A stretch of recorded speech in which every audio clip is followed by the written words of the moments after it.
appreciates the wonderful qualities of the beloved, and spontaneously, out of affection, offers some service or some veneration. See, that's worship. That's love. That's devotion. And that's what we're talking about here. We're talking about this wonderful aesthetic state of being in love. And this is what we're trying to attain by cultivating the nectar of devotion. And if one is in a pure state of mind, in the mode of goodness, and then chants the holy name of the Lord will reveal His glories from within.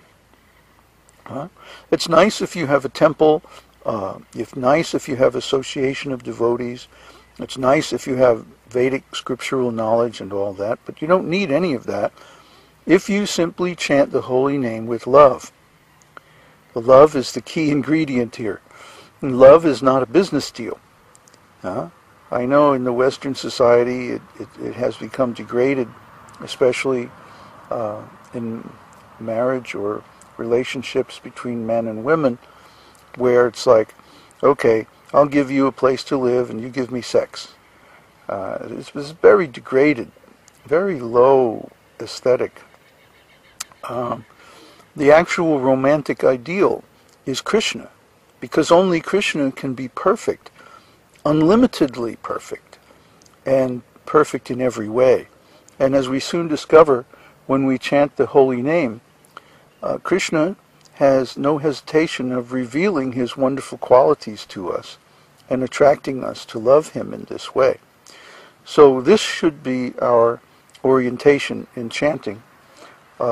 Not to make a deal with Krishna, not to try to get material advancement from Krishna, but simply to love Krishna, and in that way appreciate His wonderful qualities and everything that He does for us. And that will lead to very fast advancement in chanting. The ninth offense is to instruct a faithless person about the glories of the holy name. Anyone can take part in chanting the holy name of the Lord, but in the beginning one should not be instructed about the transcendental potency of the Lord. Those who are too sinful cannot appreciate the transcendental glories of the Lord, and therefore it is better not to instruct them in this matter. This science of devotional service is very esoteric. Esoteric means that it's beyond the understanding of ordinary people, and it's available only to initiates or to specialized people with specialized knowledge. And certainly this is the case in the glories of the holy name. The glories of the holy name are not for everybody to understand. You need the proper background, the proper ontology, as we've discussed so many times. Meaning is composed of the foreground and the background. So the same foreground, the same content, can have a completely different meaning in a different context.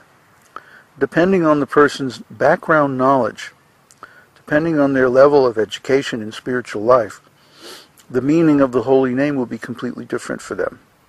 So we have to take that into account. Another point is, we especially should not preach to people who don't want to hear. We are very careful not to preach to people who aren't listening, because they will simply make some offense. If they don't want to hear, you're imposing on them. And I don't know anything more annoying than somebody trying to tell me something that I don't want to hear, have no desire to hear, don't have time to hear, or whatever. Whatever the reason. The reason doesn't matter. What matters is whether the person's giving you permission to instruct them or not. See, I make very sure before I instruct someone that I have their permission. That way, I'm not throwing my pearls before swine, as the saying goes. I'm reserving the esoteric wisdom of the Vedas for those who are willing to hear. And this policy has had very good results. So we should also be the same way. Oftentimes when we first become a devotee especially, we want to share our good fortune with everyone and anyone who will listen.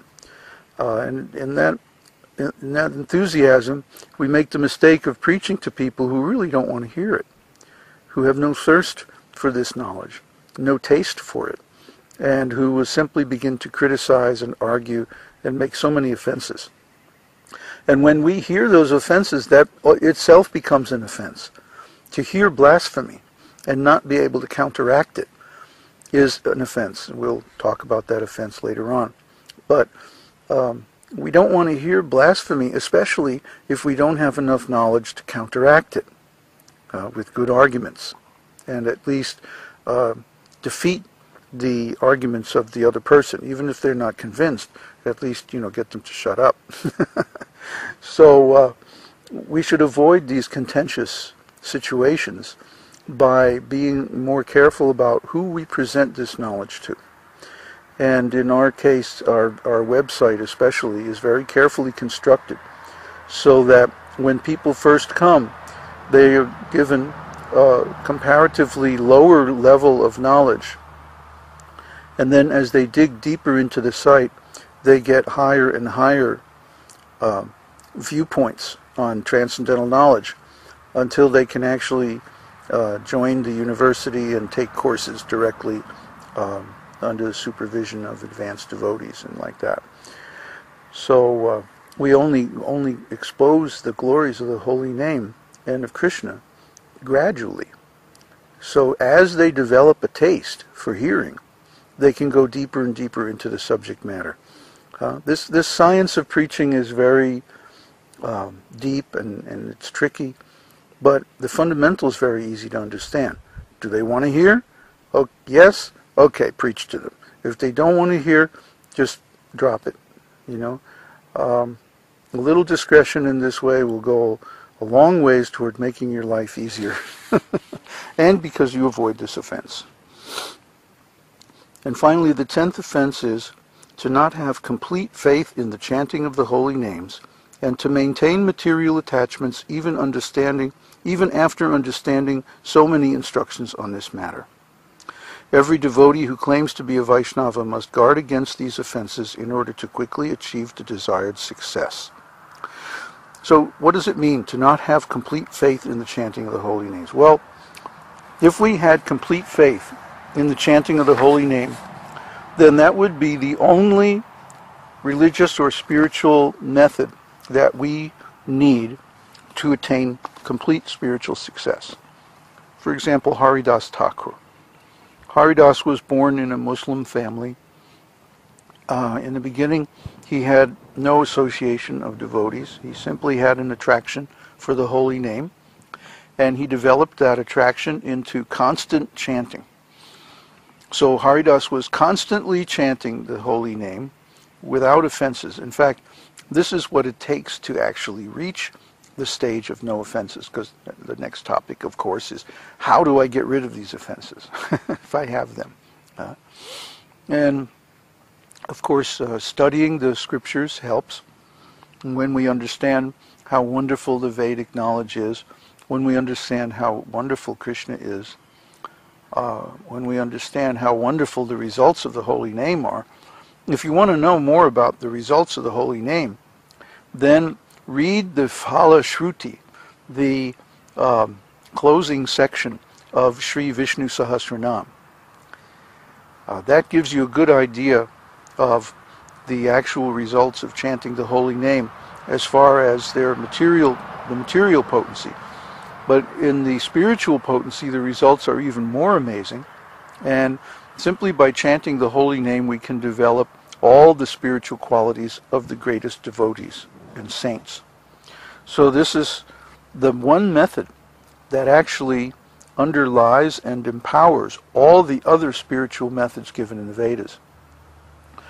The power of the holy name is there, for example, in Satya Yuga, when silent meditation, solo silent meditation out in the woods is the Yuga Dharma. And in Dvapara Yuga, when great sacrifices held by the kings was the Dharma. In Treta Yuga, when elaborate temple worship performed by the Brahmanas, when that was the Dharma. even though these other methods apparently have a different form than chanting the holy name. Actually, chanting the holy name is the active principle, or the potency, or the source of the potency of those spiritual methods. For example, in deity worship, in temple worship. Temple worship, well, the basic idea in temple worship is that you invite the Lord to be present in his deity form, and then you offer so many nice presentations to him. Food, incense, lamps, glorification, prayers, singing, and so on. So with every one of these presentations there's a mantra.